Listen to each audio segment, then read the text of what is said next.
You remember your childhood, or at least you think you do. A birthday cake, a bedroom, a family trip.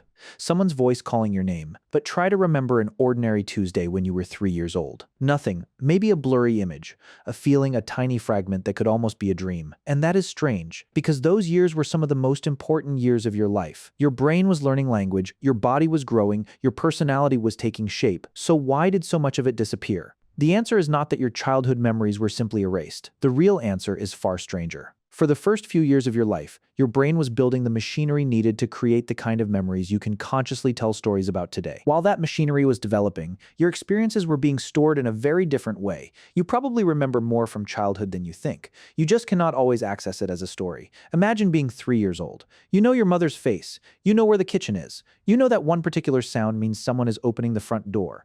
You know what happens when you cry. You know which objects belong to you. You know how to play. You know how to feel safe. But if someone asks you what happened last Tuesday, you probably cannot answer. That is because remembering is not just storing information, it is rebuilding an experience. Every time you remember something, your brain has to reconstruct it. It needs a sense of what happened, where it happened, when it happened, and who you were when it happened. That last part matters more than you might expect, because your childhood self was changing rapidly. Your vocabulary was changing, your understanding of yourself was changing, your sense of time was changing, even the way your brain organized experiences was changing. So the child who experienced something at 3 is not using the same mental framework as the teenager or adult, trying to remember it decades later. This strange gap has a name: infantile amnesia. It describes the remarkable fact that adults usually have very few reliable autobiographical memories from the earliest years of life. And scientists have been trying to understand why for more than a century. One important clue came from the work of psychologist Caroline Miles, who studied adults' earliest memories in the early 20th century. Later, researchers including Catherine Nelson and Robin Fivush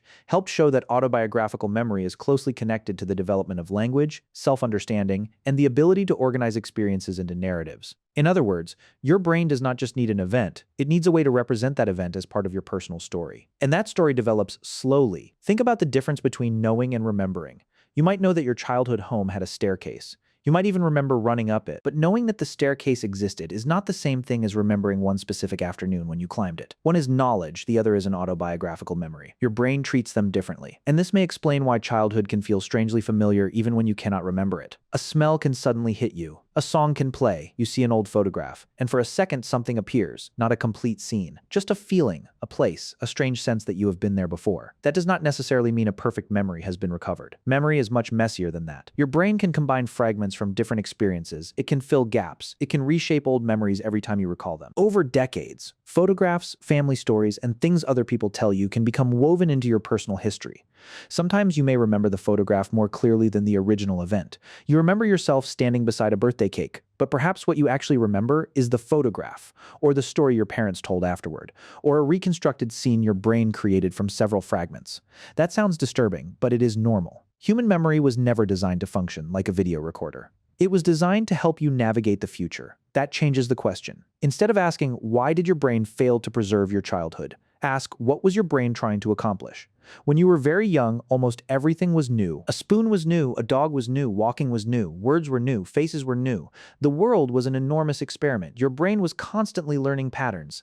This is one reason early childhood is so important. The memories may fade. The learning does not. You may not remember learning your native language, but you can speak it. You may not remember learning how to walk, but your body knows. You may not remember countless interactions with caregivers, but those experiences helped shape expectations about other people and the world around you. This is the strange part. Your childhood can disappear from your conscious memory while still remaining deeply present in who you became. The researcher Patricia Bauer has studied how memory develops across childhood, showing that autobiographical remembering changes dramatically as children grow. Young children can remember events, but the stability and organization of those memories develops over time. By around the preschool years, children become increasingly capable of creating memories that can survive into later childhood and adulthood. That does not mean a switch suddenly flips. It is a gradual construction. Language becomes richer.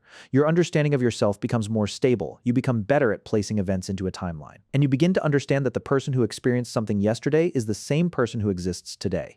That idea sounds obvious now. It was not always obvious to your developing brain. Think about your earliest memories. You probably described them from a strange perspective. Sometimes you can almost see yourself in the scene. That should make you suspicious. If you were actually looking through your own eyes, why would you see yourself from the outside? Because memory is not a photograph. It can change perspective. It can be reconstructed. And sometimes the brain builds a scene that feels completely authentic even when parts of it came from later information. This is one reason confidence is not the same as accuracy. A memory can feel vivid and still be wrong in important details, and childhood is especially vulnerable to this because so much time has passed. Every retelling can modify the story. Every photograph can add information. Every family member can contribute a detail. Eventually, the memory you experience may be a mixture of the original event and everything that happened afterward. So when you say, "I remember that day," you may actually mean something more complicated. You remember your current reconstruction of that day. That sounds unsettling, but there is another twist. You probably do not remember your first birthday. You probably do not remember your first steps. You probably do not remember your first words. Yet, those events mattered enormously. Your brain was there, your body was there, your learning systems were there. The experience happened. It simply may not have been encoded in the format that your adult mind can easily retrieve. This is where the hippocampus becomes important.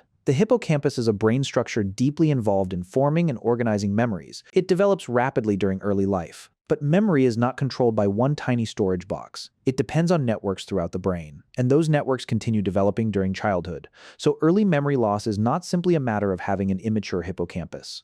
It is the result of several systems changing at once: brain development, language, self-awareness, attention, social understanding, and the ability to organize events across time. All of them are becoming more sophisticated, and your memory system is changing with them.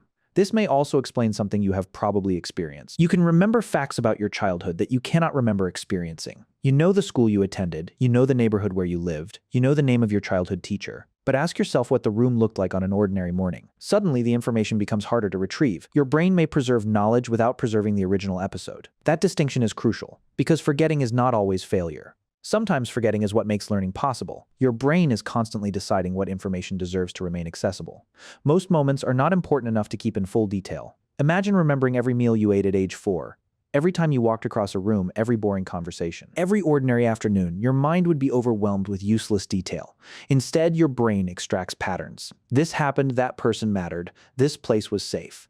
That sound meant danger. This word means something. Those patterns can survive even when the individual episodes disappear, and that may be one of the most important truths about childhood memory. Your brain does not need to preserve every moment to preserve what those moments taught you.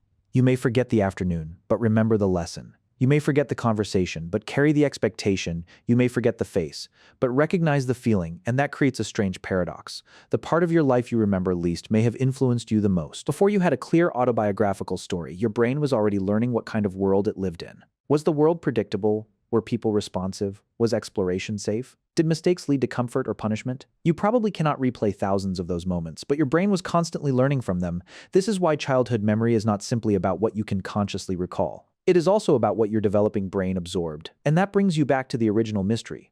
Why can you remember a vacation from age 10 but almost nothing from age 2? Because by 10, your brain had a much stronger system for turning experiences into stable autobiographical stories. You knew who you were, you had a richer language, you understood time better, you could connect events together. You could tell yourself, "This happened to me." That sentence is more powerful than it sounds, because autobiographical memory requires a sense of self. A story needs a character, and your childhood self was still becoming that character. So maybe your missing childhood memories were never simply lost. Maybe many of them were never stored in a form your adult brain could easily reopen. They were part of the construction site. And once the building was finished, you could not always see every brick that went into it.